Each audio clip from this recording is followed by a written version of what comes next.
दोस्तों, everybody and is good morning. मैं हूं आपके सामने राजीव सर और आपका राजीव मैथमेटिक्स क्लासेस में स्वागत है। दोस्तों, आज मैं आपका जो चैप्टर स्टार्ट करूंगा वह होगा डिफरेंशिएशन का। और डिफरेंशिएशन का अगर बेसिक कॉन्सेप्ट दिमाग में नहीं है तो आप जो बुक है आपका 12 का वो डिफरेंशिएशन और इंटीग्रेशन से रिलेटेड है। इसलिए जब तक आपको डिफरेंशिएशन नहीं आएगा इंटीग्रेशन नहीं आएगा। इसलिए मैं आज आपको डिफरेंशिएशन पे फोकस करता हूं और इस प्रकार से मैं आपको समझाता हूं बेसिक कॉन्सेप्ट, ताकि आपको कोई भी सवाल, किसी भी प्रकार का सवाल आप हल कर सकें। ठीक है दोस्तों, चलते हैं आपके बेसिक क्लास में। देखिए, आज हम आपको बताते हैं डिफरेंशिएशन। डिफरेंशिएशन का हिंदी होता है अवकलन और डिफरेंशिएट का हिंदी होता है अवकलज। देखिए, इसका हिंदी हो गया अवकलन, इसका हिंदी हो गया अवकलज।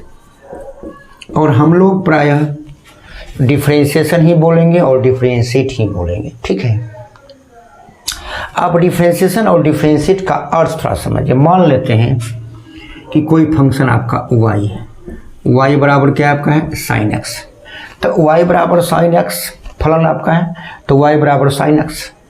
अब इसका हम लोग क्या करेंगे, हल करेंगे। क्या करेंगे, हल करेंगे, मतलब क्या करेंगे, डिफरेंशिएशन करेंगे। तो डिफरेंशिएशन करेंगे, अवकलन करेंगे, तो 1 2 3 स्टेप 4 स्टेप में आपका सवाल बनेगा ना, 4 स्टेप में या 2 स्टेप में या 3 स्टेप में या 5 स्टेप में। तो पूरा होल इन सोल जो होगा वह क्या होगा, डिफरेंशिएशन होगा प्रोसेस, और स्टेप बाय स्टेप क्या होगा, डिफरेंशिएट। किसी भी सवाल का आप डिफरेंशिएट करेंगे तो ऑटोमेटिक आप क्या कर रहे हैं, डिफरेंशिएशन कर रहे हैं। ठीक है, अब देखिए y बराबर sin x का आप क्या करेंगे, डिफरेंशिएट, तो ऑटोमेटिक क्या हो जाएगा आपका डिफरेंशिएशन। चूंकि आपका पूरा जब हल करेंगे तो वह किसके तहत होगा, डिफरेंशिएशन के तहत होगा। तो पूरा स्टेप जब आप लगा के हल करेंगे तो वह होगा डिफरेंशिएशन, और स्टेप बाय स्टेप क्या होगा, डिफरेंशिएट। तो किसी भी फलन का या किसी भी फंक्शन को आप हल करेंगे स्टेप बाय स्टेप, तो उसे हम क्या कहेंगे, डिफरेंशिएट। अब पूरा होल इन सोल क्या हो जाएगा, डिफरेंशिएशन। ठीक है, अब इसी कड़ी में मैं आपको समझाता हूं कि इंग्लिश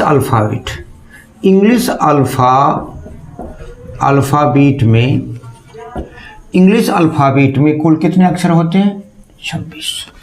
तो इंग्लिश अल्फ़ाबेट में आपका 26 अक्षर हो गया। तो इसमें आप ये समझिए, नीचे से अगर आप जड़ से समझते हैं तो आपका ऊपर चढ़ने में कोई दिक्कत नहीं होगा। मैं आज जड़ से आपको बतला रहा हूँ। तो इंग्लिश अल्फ़ाबेट में कितना आपका अल्फ़ाबेट है, 26। तो इंग्लिश अल्फ़ाबेट में अगर आपका 26 अक्षर है तो इसमें समझ लीजिए कि इसमें 2 भाग में इसको बांटा गया है। यह जो आपका इंग्लिश अल्फ़ाबेट है इसको क्या भाग में बांटा गया, 2 भाग में। पहला भाग है आपका वेरिएबल टर्म। पहला भाग कौन जी, आपका वेरिएबल टर्म, जिसका हिंदी होता है चर राशि। जिसका हिंदी क्या होता है, चर राशि। और आप लोग जानते हैं वेरिएबल टर्म यानी चर राशि का डिफिनेशन होता है ऐसी राशि जिसका मान बदलता हो। ऐसी राशि जिसका मान बदलता हो वैसी राशि को हम क्या बोलते हैं, वेरिएबल टर्म। और आपके इंग्लिश अल्फ़ाबेट में जो 26 अक्षर है उसमें 4 जो अक्षर है, 4 अल्फ़ाबेट जो है आपका कौन टर्म है, वेरिएबल टर्म है। और वेरिएबल टर्म में कौन कौन अक्षर है, x y z and t। ये 4 जो अक्षर है यह आपका है वेरिएबल टर्म। और दूसरा हो गया आपका कांस्टेंट टर्म। दूसरा टर्म क्या हो गया आपका, कांस्टेंट टर्म। शेष कितना बच गया आपका, 22। यह जो 22 आपका है कांस्टेंट टर्म, जिसका हिंदी क्या होता है, अचर राशि। और अचर राशि का डिफिनेशन होता है कि जिसका मान बदलता नहीं हो। तो जिसका मान बदलेगा नहीं उसे हम कहेंगे कांस्टेंट टर्म, और जिसका मान बदलेगा उसे हम क्या कहेंगे, वेरिएबल टर्म। और कैलकुलस में वेरिएबल टर्म और कांस्टेंट टर्म का काफ़ी महत्व है। इसलिए काफ़ी महत्व है कि वेरिएबल टर्म अगर 4 है तो है कौन सी, X Y Z and T, और कांस्टेंट टर्म है कितना, 22। तो कांस्टेंट टर्म को कहते हैं अचर राशि और वेरिएबल टर्म कहते हैं चर राशि। चर राशि का मान, चर राशि का डिफिनेशन हुआ कि ऐसी राशि जिसका मान बदलता हो, और बदलने वाली राशि कितनी है, 4। कौन कौन है, x Y Z and T. और दूसरा हो गया कांस्टेंट टर्म, जिसका अर्थ क्या हो गया, अचर राशि। और अचर राशि का डिफिनेशन होता है ऐसी राशि जिसका मान बदलता नहीं हो, और वह टर्म है कितना, 22। यहाँ तक ठीक। अब दूसरी बात हुआ कि किसी, जैसे हम बताएं कि आपका y बराबर क्या है, साइन एक्स। तो y बराबर साइन एक्स एक फलन है, एक फंक्शन है। तो इस फंक्शन का हम क्या करेंगे, डिफरेंशिएट करेंगे। यहाँ थोड़ा सा आपको बेसी में जोड़ देता हूँ कि दिए हुए फंक्शन का हम क्या करेंगे, डिफरेंशिएट करेंगे। डिफरेंशिएट हो क्या जाएगा, डिफरेंशिएशन। अर्थात डिफरेंशिएशन क्या है, आपका होल प्रोसेस है, और डिफरेंशिएट आपका स्टेप बाय स्टेप है। ठीक। अब y बराबर साइन एक्स का यदि हम डिफरेंशिएशन करते हैं तो इसे स्टेप बाय स्टेप हमको क्या करना पड़ेगा, डिफरेंशिएट। अब डिफरेंशिएट के लिए कंडीशन सीखिए। किसी भी फंक्शन का अगर डिफरेंशिएट करना हो तो उसके लिए किसका होना जरूरी है, सापेक्ष का। उसके लिए किसका होना जरूरी है, सापेक्ष का। और सापेक्ष को हम लोग क्या बोलते हैं, WRT। क्या बोलते हैं, WRT। यह हो गया विथ रेस्पेक्ट टू, यानी सापेक्ष को हम क्या बोलते हैं, विथ रेस्पेक्ट टू। फिर समझिए, तो किसी भी फंक्शन का हम क्या करेंगे, डिफरेंशिएट। तो डिफरेंशिएट जब भी करेंगे तो किसके सापेक्ष में, वेरिएबल टर्म। और वेरिएबल टर्म आपका है क्या, x Y Z and t. यही 4 अल्फाबेट आपका वेरिएबल टर्म है, और वेरिएबल टर्म के सापेक्ष में ही किसी फंक्शन का हम क्या करेंगे, डिफरेंशिएट करेंगे। ठीक है। और यह जो 22 बचा कांस्टेंट टर्म के सापेक्ष में डिफरेंशिएट नहीं होगा। तो 22 आपका जो कांस्टेंट टर्म है इसके सापेक्ष में किसी भी फलन का डिफरेंशिएट नहीं होगा। तो आपको याद क्या रखना है कि वेरिएबल टर्म के सापेक्ष में डिफरेंशिएट करेंगे और कांस्टेंट टर्म के सापेक्ष में डिफरेंशिएट नहीं करेंगे। दूसरी बात, इसी में आता है आपका नंबर। इसी में क्या आता है आपका नंबर में क्या हो गया, संख्या। और संख्या भी क्या होती है, कांस्टेंट। तो किसी भी फलन का कांस्टेंट के सापेक्ष में डिफरेंशिएट नहीं करेंगे, क्योंकि नंबर में क्या होता है, संख्या, और संख्या क्या होती है, कांस्टेंट। तो नंबर के सापेक्ष में डिफरेंशिएट नहीं करेंगे। और जो 22 आपका जो अक्षर हो गया वेरिएबल टर्म के बाद कांस्टेंट टर्म का, उसके सापेक्ष में भी आप डिफरेंशिएट नहीं करेंगे। हमेशा जब तक आप डिफरेंशिएशन करेंगे, जब तक आप डिफरेंशिएट करेंगे, आप हमेशा याद रखेंगे कि फंक्शन का क्या करना है, डिफरेंशिएट करना है। फंक्शन का क्या करना है, डिफरेंशिएट करना। और डिफरेंशिएट के लिए कंडीशन है कि सापेक्ष का होना बहुत ज़रूरी है। और सापेक्ष को हम क्या बोलते हैं, विथ रेस्पेक्ट टू। तो सापेक्ष का होना बहुत जरूरी है। तो सापेक्ष क्या होगा, तो सापेक्ष होगा वेरिएबल टर्म। और वेरिएबल टर्म है कितना, 4। और किसके सापेक्ष में होगा, x के सापेक्ष में। किसके सापेक्ष में होगा, y के सापेक्ष में। किसके सापेक्ष में होगा, z के सापेक्ष में। और किसके सापेक्ष में होगा, t के सापेक्ष में। यानी 4 जो वेरिएबल टर्म है इसी के सापेक्ष में किसी भी फंक्शन का डिफरेंशिएट करेंगे। कांस्टेंट टर्म जो 22 है, और साथ ही नंबर में संख्या, इसके सापेक्ष में डिफरेंशिएट नहीं करेंगे। यह आपको याद रखना, ठीक है। एक बार फिर देख लीजिए कि किसी भी फलन का हम क्या करेंगे, डिफरेंशिएट। तो पहला कंडीशन सापेक्ष का होना जरूरी है। और सापेक्ष को हम क्या बोलते हैं, विथ रेस्पेक्ट टू। और किसके सापेक्ष में, तो वेरिएबल टर्म। और वेरिएबल टर्म आपके इंग्लिश अल्फाबेट में कितने हैं, 4। कौन कौन, एक्स वाई जेड टी। इसी के सापेक्ष में डिफरेंशिएट होगा। और यह जो शेष 22 बच गया अल्फाबेट, जिसे हम क्या बोलते हैं, कांस्टेंट टर्म। और संख्या को भी कांस्टेंट टर्म ही बोलते हैं। तो 22 अक्षर के सापेक्ष में नहीं होगा डिफरेंशिएट, और नंबर के सापेक्ष में डिफरेंशिएट नहीं होगा। अर्थात आपका निष्कर्ष यही निकला कि किसी भी फलन का डिफरेंशिएट करना हो तो वेरिएबल टर्म का होना अति आवश्यक है, क्योंकि वेरिएबल टर्म के सापेक्ष में ही डिफरेंशिएट होगा, ना कि कांस्टेंट टर्म के सापेक्ष में डिफरेंशिएट होगा। यहाँ तक ठीक। अब इसके बाद देखिए अब इसके बाद थोड़ा सा आगे बढ़ते हैं और आगे बढ़ के मैं आपको समझाता हूँ कि क्या होता है। जैसे मान लेते हैं कि आपका फंक्शन है, जैसे मान लेते हैं फंक्शन आपका है y बराबर क्या है आपका sin x। तो y बराबर sin x है, इसका क्या करना है डिफरेंशिएट, इसका क्या करना है डिफरेंशिएट। तो इसका जो डिफरेंशिएट करेंगे तो हमने कहा कि वेरिएबल टर्म, और वेरिएबल टर्म आपके इंग्लिश अल्फ़ाबेट में कितने हैं 4, x y z and t, x y z and t। अब मैं आपको शुरू से चारों के सापेक्ष में आपको सिखाता हूँ। जैसे मान लेते हैं y बराबर कौन चीज़ sin x, इसका क्या करेंगे डिफरेंशिएट, DIFF हो गया डिफरेंशिएट। मैंने कहा कि किसी भी फंक्शन का डिफरेंशिएट करेंगे तो सापेक्ष का होना जरूरी है, और सापेक्ष क्या होगा वेरिएबल टर्म। अब वेरिएबल टर्म है कितना x y z and t। मैं चारों के सापेक्ष में आपको सिखाता हूँ, उसके बाद में चलूँगा। तो डिफरेंशिएट यहाँ लिखेंगे WRT मैंने विथ रेस्पेक्ट टू, इसका हिंदी क्या हो गया सापेक्ष, और डिफरेंशिएट का हिंदी क्या हो गया अवकलन। तो सबसे पहले आप सीखिए वेरिएबल टर्म आपका है x, किसके सापेक्ष में x के सापेक्ष में। तो differentiate with respect to x, इसका शाब्दिक अर्थ हो गया x के सापेक्ष अवकलन करने पर। देखिए जिसका डिफरेंशिएट करेंगे वो कहाँ जाएगा ऊपर, y चला गया ऊपर। जिसके सापेक्ष में करेंगे डिफरेंशिएट कहाँ जाएगा नीचे। कर क्या रहे हैं डिफरेंशिएट, तो d लगा देंगे ऊपर, d लगा देंगे नीचे। था आपका y, अब बन गया dy/dx। अब इधर देखिए तो sin x का डिफरेंशिएट करेंगे तो sin x कहाँ चला जाएगा ऊपर। अब किसके सापेक्ष में डिफरेंशिएट करेंगे तो x के सापेक्ष में, और कर क्या रहे हैं डिफरेंशिएट, तो d लगा देंगे ऊपर, d लगा देंगे नीचे। यही बेस है। कैसे डिफरेंशिएट करेंगे क्या होगा वो तो बात की बात है। पहला जो स्टेप होगा कि अगर आपको डिफरेंशिएट करना है किसके सापेक्ष में x के सापेक्ष में, तो जो आपको दिया गया y या जो दिया हुआ रहेगा वो कहाँ चल जाएगा ऊपर, जिसके सापेक्ष में करेंगे वो कहाँ चल जाएगा नीचे। कर क्या रहे हैं डिफरेंशिएट, d लगा देंगे ऊपर, d लगा देंगे नीचे। अगर आप बायां पक्ष डिफरेंशिएट करते हैं तो दाहिना पक्ष भी डिफरेंशिएट करना होगा। जैसे sin x का डिफरेंशिएट करेंगे तो sin x चला गया ऊपर, जिसके सापेक्ष में करेंगे किसके सापेक्ष में x के सापेक्ष में। और x आपका कौन टर्म है वेरिएबल टर्म, x आपका कौन टर्म है वेरिएबल टर्म, और वेरिएबल टर्म का अर्थ होता है जिसका मान बदलता हो चर राशि। तो x के सापेक्ष में तो x चला गया नीचे। कर क्या रहे हैं डिफरेंशिएट, तो d लगा दिए ऊपर, d लगा दिए नीचे। ये हो गया पहला स्टेप। मान लेते हैं दूसरा, जैसे मान लेते हैं y बराबर क्या हो गया आपका sin x। चूंकि वेरिएबल टर्म 4 है, चारों के सापेक्ष में आप सीख लीजिए। तो अब x के सापेक्ष हो गया। अब देखिए डिफरेंशिएट विथ रेस्पेक्ट टू, मान लेते हैं y, चूंकि y आपका वेरिएबल टर्म है।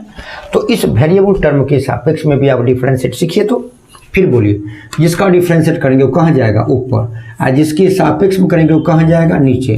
और कर क्या रहे हैं डिफरेंशिएट, तो d लगा दिए ऊपर और d लगा दिए नीचे। अब इधर देखिए तो sin x का डिफरेंशिएट करेंगे तो sin x कहाँ चला जाएगा ऊपर, और किसके सापेक्ष में करते हैं y के सापेक्ष में, तो y कहाँ चला गया नीचे। कर क्या रहा है डिफरेंशिएट, तो d लगा दिए ऊपर और d लगा दिए नीचे। यह जो dy/dy बराबर dy/dy इंटू साइन एक्स हुआ, कैसे हुआ, तो y बराबर साइन एक्स यह फंक्शन है, यह फलन है। इस फलन का हमने क्या किया डिफरेंशिएट किया, किसके सापेक्ष में y के सापेक्ष में। तो y बन गया dy/dy और साइन एक्स बन गया d/dy इंटू साइन एक्स। तीसरा देखिए, मान लेते हैं y बराबर साइन एक्स आपका फंक्शन है और इस फंक्शन का आप डिफरेंशिएट करेंगे z के सापेक्ष में, z के सापेक्ष में। तो डिफरेंशिएट विथ और रेस्पेक्ट टू z। फिर वही बात बोली तो जिसका डिफरेंशिएट करेंगे वो कहाँ चल जाएगा ऊपर, और जिसके सापेक्ष में करेंगे वो कहाँ चल जाएगा नीचे। कर क्या है डिफरेंशिएट, तो d लगा दिए ऊपर, d लगा दिए नीचे। अब यहाँ भी देखिए तो जिसका डिफरेंशिएट करेंगे वो कहाँ चल जाएगा ऊपर, और जिसके सापेक्ष में करेंगे वो कहाँ जाएगा नीचे। कर क्या है डिफरेंशिएट, तो d लगा दिए ऊपर, d लगा दिए नीचे। मान लेते हैं चौथा टाइप, मान लेते हैं y बराबर क्या हो गया आपका साइन एक्स, और इसका डिफरेंशिएट आप किसके सापेक्ष में करेंगे, मान लेते हैं t के सापेक्ष में।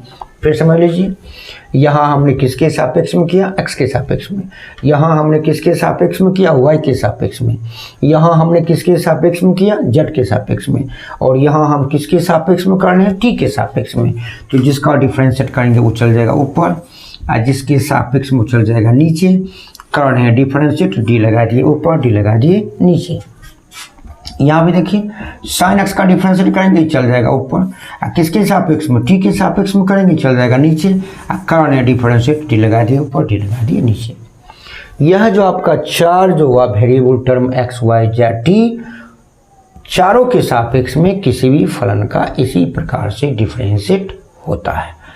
ठीक है, थोड़ा सा इसका स्क्रीनशॉट ले लीजिए। तो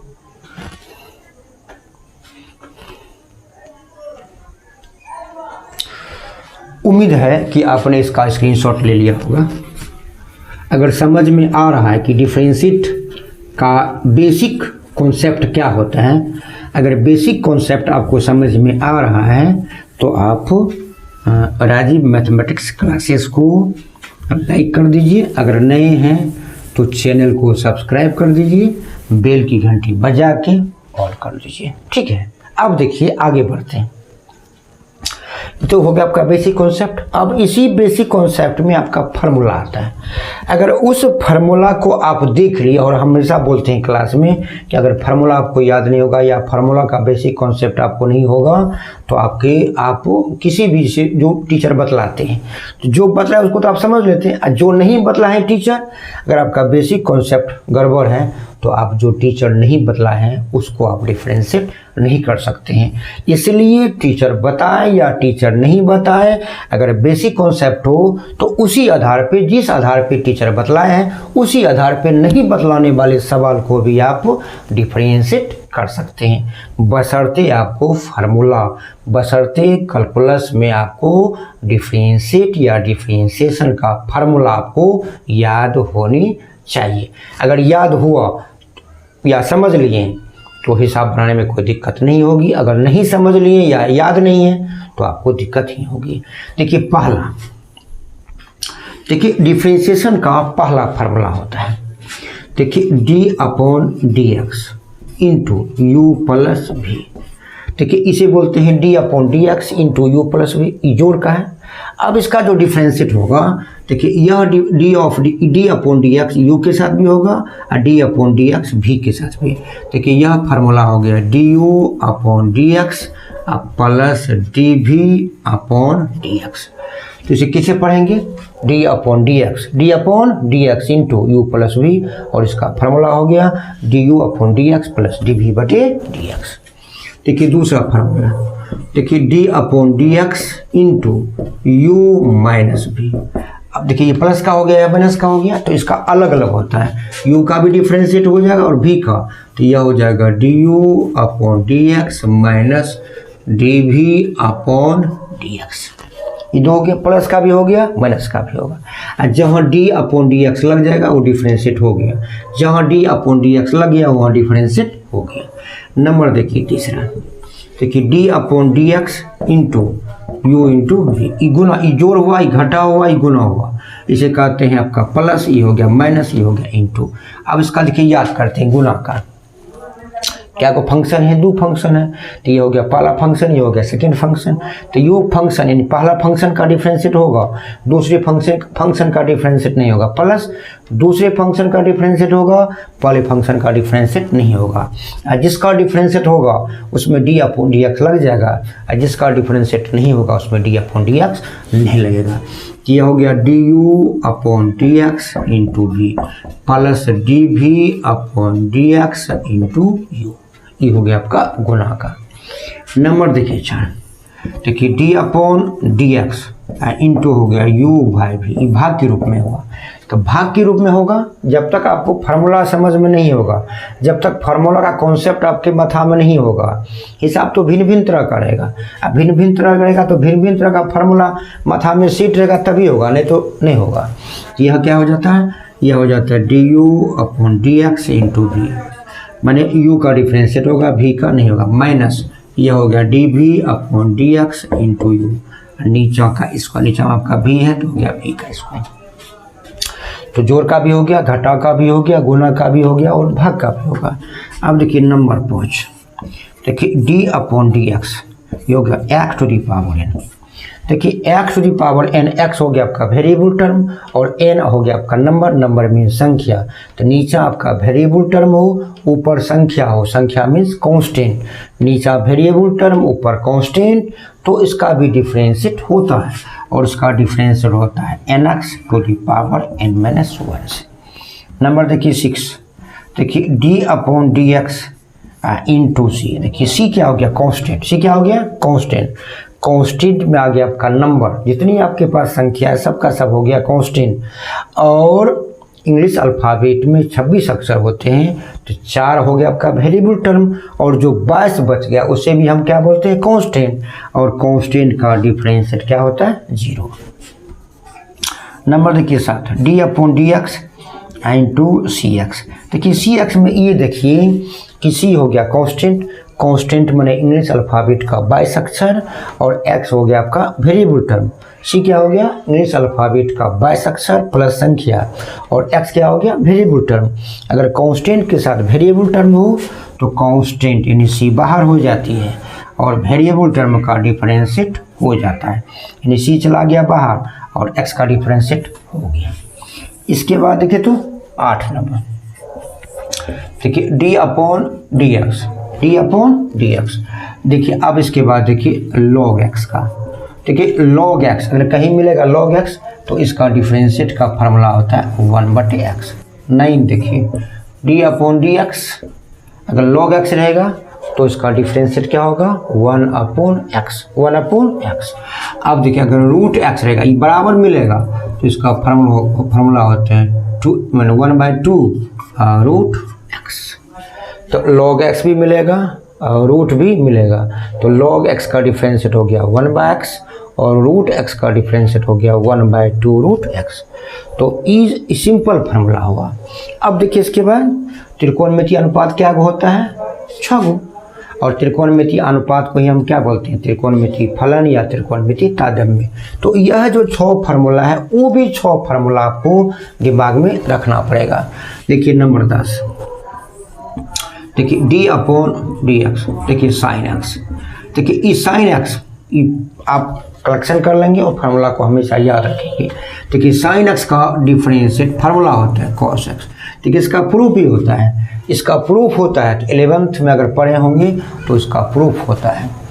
देखिए 11 नंबर, देखिए D upon D x into cos x. देखिए कॉस एक्स का डिफरेंशिएट होता है आपका माइनस साइन एक्स, याद कर लेना आपको। नंबर देखिए 12, डी अपॉन डी एक्स, देखिए हो गया आपका 10x, ये हो गया आपका 10x। देखिए 10x का डिफरेंशिएट होता है सेक स्क्वायर एक्स। नंबर देखिए 13, डी अपॉन डी एक्स, देखिए आपका कॉट एक्स।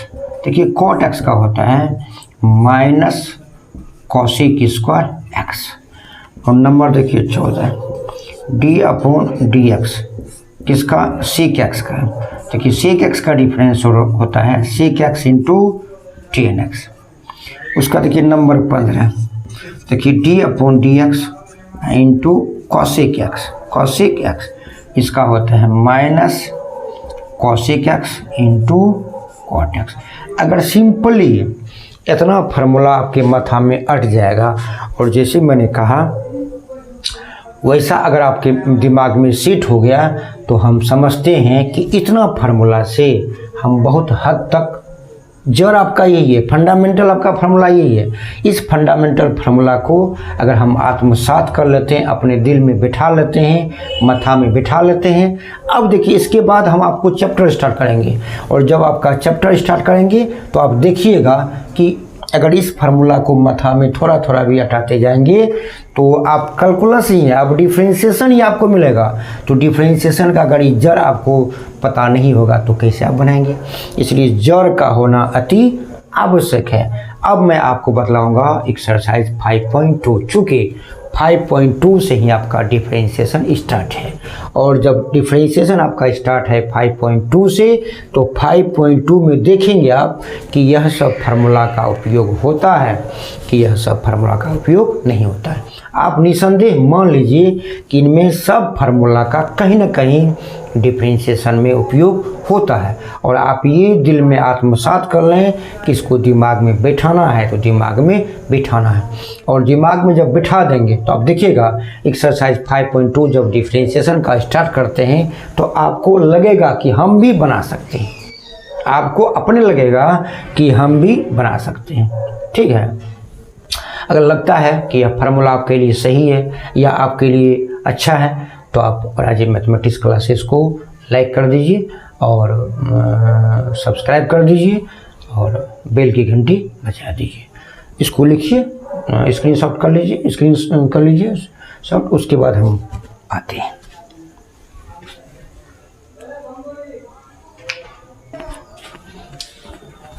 अब देखिए मेरे प्यारे बच्चों, अब मैं आपको 5.2 का बताता हूँ। देखिए आपका 5.2 एक्सरसाइज, देखिए एक्सरसाइज 5.2 और यहाँ से आपका डिफरेंशिएशन ही शुरू होगा। अब जहाँ तक चलेंगे आपका क्या होगा, डिफरेंशिएशन। और डिफरेंशिएशन में अगर आप बेस मजबूत नहीं करेंगे तो जो टीचर बता दिए उतने से कम चलने वाला नहीं। ठीक है, जो नहीं बतला है उसको भी आपको बनाना है, लेकिन अगर आपका बेस या फार्मूला आपको मजबूत है, बेसिक कॉन्सेप्ट ठीक है कि हम किसके सापेक्ष में करेंगे, किसके सापेक्ष में नहीं करेंगे, अगर यह आपका कॉन्सेप्ट क्लियर है तो हम समझते हैं हिसाब में। देखिएगा अभी तुरंत देखिएगा कि आपको लेट नहीं लगेगा। देखिए आपका पहला सवाल है, देखिए पहला सवाल है साइन स्क्वायर। पहला सवाल आपका है साइन ऑफ एक्स स्क्वायर, साइन ऑफ एक्स स्क्वायर प्लस 5 का क्या करना है, अवकलज का क्या करना है, अवकलज एक्स के सापेक्ष में। देखिए एक्स के सापेक्ष में क्या करना है, अवकलज। यही क्वेश्चन है, ये क्वेश्चन नंबर आपका 1 है। अब देखिए हम कैसे बनाते हैं, अब फटाफट सीखिएगा। देखिए इस sine of x square plus 5, तो sine of x square plus 5 इसमें एक ही पक्ष न है, तो अवकलज करने के लिए या अवकलन करने के लिए, डिफरेंशिएट करने के लिए या डिफरेंशिएशन करने के लिए पहला कॉन्सेप्ट कि दिए हुए सवाल को हम लोग क्या मान लेते हैं, y। तो y बराबर हो गया sine of x square plus 5। दो पक्ष, अवकलज या अवकलन में क्या पक्ष होना चाहिए, दो पक्ष होना चाहिए, है तो आपका एक ही पक्ष।